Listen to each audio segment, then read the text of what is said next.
Hello, in this video we're going to talk about strong and weak acids and bases, which is really the foundation for much of what we do in this and the next chapter. So, strong acids and bases. When we talk about strength, we talk about how much it ionizes in solution. So a strong acid ionizes almost completely in water, or pretty much completely for all intents and purposes. So HCl, it turns into H plus and Cl minus, but then the H plus attaches to a water molecule to make H3O plus. And that's what a strong acid does. I wrote a forward arrow here to say that this is not such an equilibrium, it just makes products. Again, all reactions are technically equilibria, but this equilibrium lies so far to the right that it doesn't really matter what the equilibrium constant is. And so we have a list of strong acids here that you need to know. And it's HCl, HBr, HI, hydrochloric, hydrobromic, hydroiodic. And so those are just the halogens, with the notable exception of HF. Hydrofluoric acid is a weak acid, just for whatever reason it is.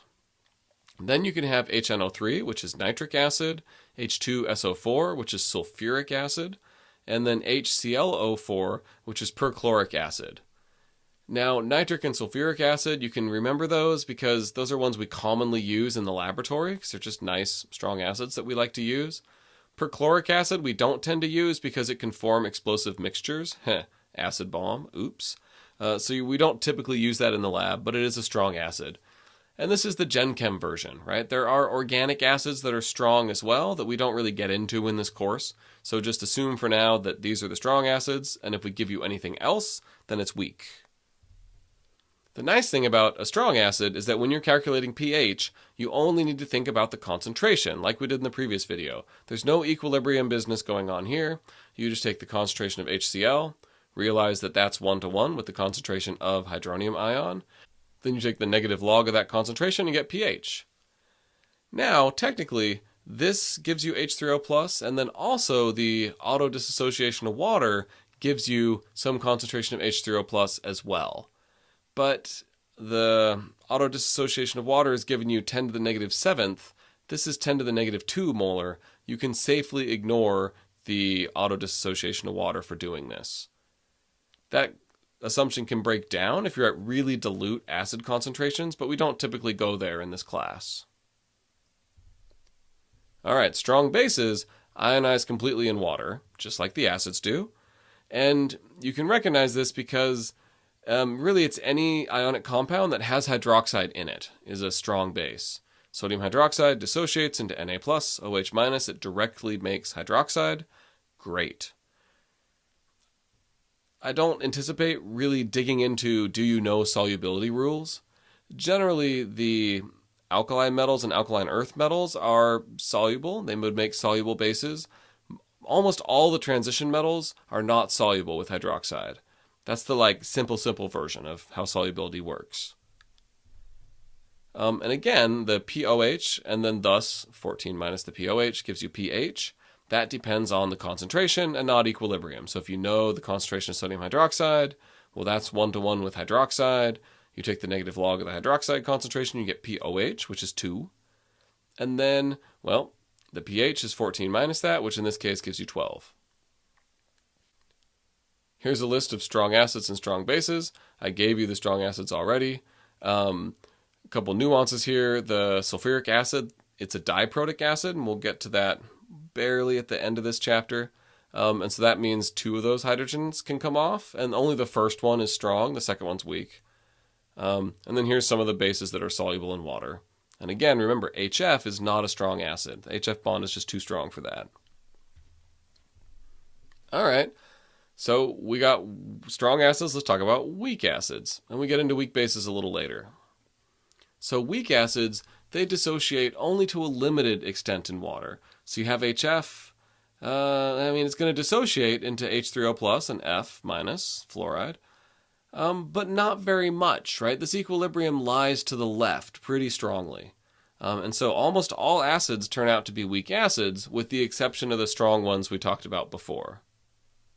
This equation that's on the slide right now is an example of a Ka equation, an acid equilibrium equation. And so we really use this a lot, right? Its equilibrium constant for this would be called Ka. And we get into how to use that in a subsequent video. But just remember that that's what we're talking about here. Another thing we can talk about is the percent dissociation or percent ionization, because when it dissociates, it forms positive and negative ions.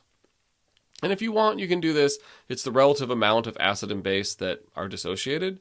And so, I mean, you can do this with either F- over the total or H3O plus over the total. It's easier for us to measure H3O plus, and it's the one we tend to care about more. So we will just talk about that. So it's whatever that concentration is at equilibrium over the initial concentration of acid. That's what that subscript 0 means. And we're just taking a ratio here and then turning it into a percentage by multiplying it by 100. And so, a couple examples here: hydrochloric acid, hydrofluoric acid, right? Hydrochloric is a strong acid. Hydrofluoric is a weak acid. And so for 0.1 molar hydrochloric acid, the H3O plus concentration is 0.1 molar because it's a strong acid. And so that means its percent dissociation is 100%. Now for hydrofluoric acid, the concentration of H3O plus is much lower. And so if you're going to go and drop this number into here, and then you take the original concentration and park that in here, right? You do that division, and you find that only 7.9% of your hydrofluoric acid molecules are dissociated. The rest of them are stuck together. And again, it's a dynamic equilibrium, so some are coming apart, some are going back together. The rates of the forward and reverse reactions are equal. It's just that the equilibrium position sits such that most of them are not dissociated, and that's what makes it a weak acid. It still will do all the things that acids do, it's just the overall concentration of H3O plus is different and much lower. Another illustration of how this works, right? So if you have roughly equal concentrations pictorially, before ionization, you have, say, the same concentration of both. The little y-axis here would imply concentration. See? And so if you have a strong acid, HCl, you'll break these all up, right? So whatever concentration of HCl you had, you'll make that same concentration of hydronium and hydroxide. So whatever concentration of HCl you have, you'll make that same concentration of hydronium and fluoride, right? So it's saying that, this would come as HCl, where you'd have a little H plus on the Cl minus, but up in here, there's none of that, right? You just have the fluoride ions floating around, then you have a bunch of hydronium ions floating around, and there's none that are paired together. There's no H plus on a Cl up in here. For the weak acid, though, right, here's HF, right? It's the pair of the hydrogen and the fluorine, and you have a decent number of these. They're actually, this little drawing is trying to show that the bulk of them are paired, and then there's like one that's not. So this is just trying to pictorially show the difference between a strong and a weak acid. And that affects a lot of things, especially how we deal with it and how we calculate things relating to the strong acid. So a little bit of math to try to make this idea more concrete. So nitrous acid, HNO2, is not a strong acid. HNO3, nitric acid, is strong. So here we're dealing with a weak acid, NO2, and you have the concentration. There's a percent ionized. What is the H3O plus ion concentration? And so we can use this formula and then throw the initial concentration of HNO2 down on the bottom. And then we know the percent ionization. We can solve for the concentration of H3O plus. So we put those numbers in there. Again, if you want, you can make it 0.057 and then drop the 100% on the right and then solve. That's fine. And then here's our X, right? So this is our concentration of H3O plus. If we wanted to, we could then take the negative log of this and find the pH. That's easy.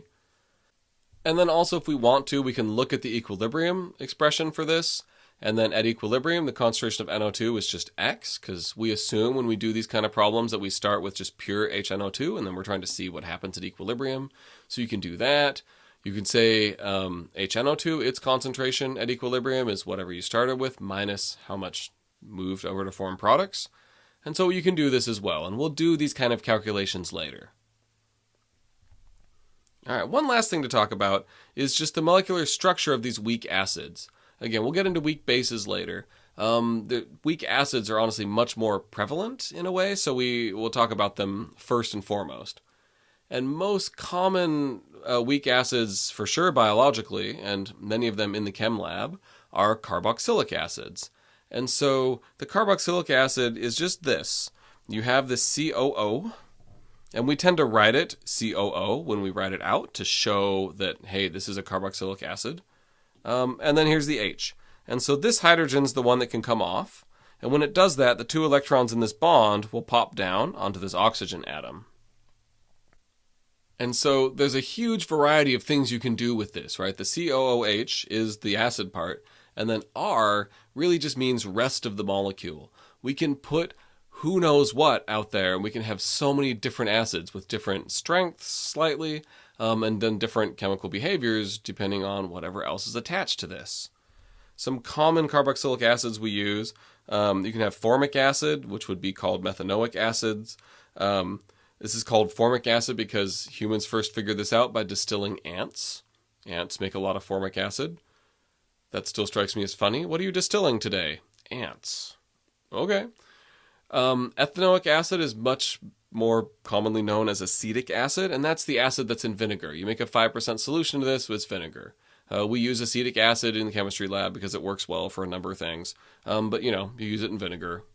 Ta-da.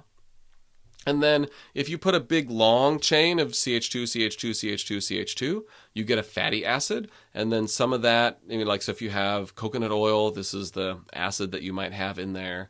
Biology tends to bind 3 of these together to make triglycerides, which are how your body stores fat. It's a very common biological molecule.